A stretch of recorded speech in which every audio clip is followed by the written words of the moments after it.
Shopping for a gaming keyboard sounds easy until you realize half of them look great and feel awful after a week. I actually bought and used these 5 keyboards with my own setup, long sessions, late nights, real games. Today I'm breaking down which ones are genuinely gaming keyboards worth considering. Product number 1, RK Royal Kluge RK98. When I first picked up the RK Royal Kluge RK98, it felt solid without being bulky, which surprised me for a nearly full-size board. The compact 98% layout saved desk space, but I still had a numpad, which I use constantly. During gaming, the silver switches were the star. They trigger fast, and I noticed quicker reactions in shooters without having to slam the keys. Wireless performance was steady on both Bluetooth and the 4 GHz dongle, and I loved switching between my PC and laptop. Battery life was no joke either. I went days with RGB on and didn't panic about charging. The sound was softer than I expected thanks to the internal padding. If you want one keyboard for gaming, work, and multiple devices, this one makes a lot of sense, especially if you like fast, light switches. That balance leads nicely into something louder and more old-school feeling. Product number 2, Redragon K580 VATA. Holding the Redragon K580, it immediately felt heavier and more aggressive, like a classic desk tank. The blue switches were loud, no sugarcoating that, but the click was satisfying during typing and strategy games.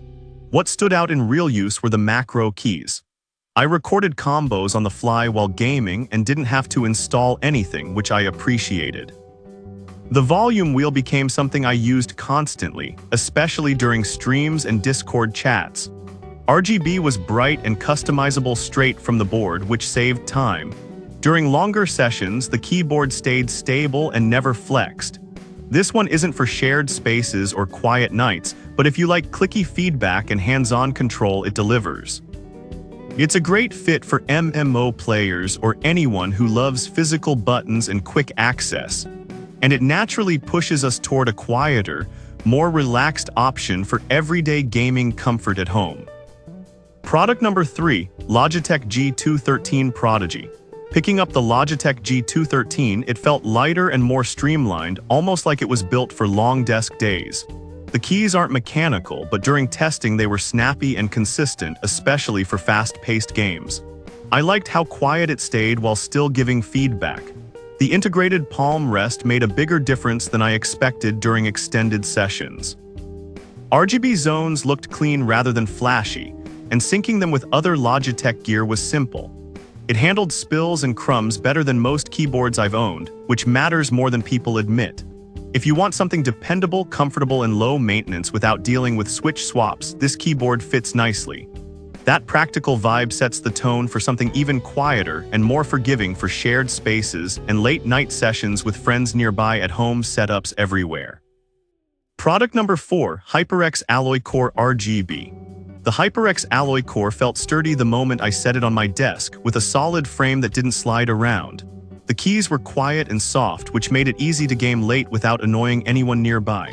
During testing, anti-ghosting worked well for movement-heavy games, and every input registered cleanly.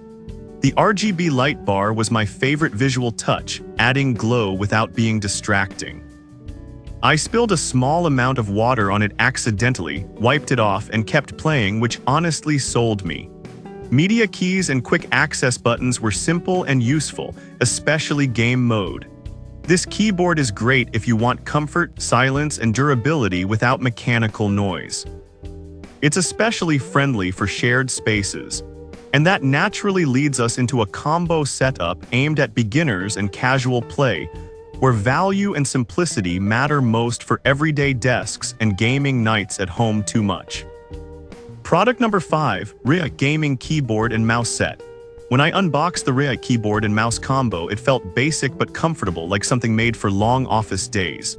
The keys had a mechanical style feel without being loud, which I liked for casual gaming. During testing, the mouse surprised me more than the keyboard. Switching DPI on the fly actually helped in shooters and everyday work. The lighting wasn't fancy, but it was visible and practical in dark rooms. Setup was instant, no drivers, no hassle, and it worked on multiple devices I tried. Durability felt decent for the price and nothing rattled or flexed. This set is best for beginners, kids, or anyone wanting an affordable all-in-one option. If you just want something functional that looks fun and works everywhere, this combo gets the job done and wraps things up nicely for simple gaming setups and work desks without spending much money up front at all today now. All of these keyboards have different strengths, and I've personally spent time with each one. If any caught your attention, check the links in the description for current prices and details. Drop a comment if you want deeper testing on any of them.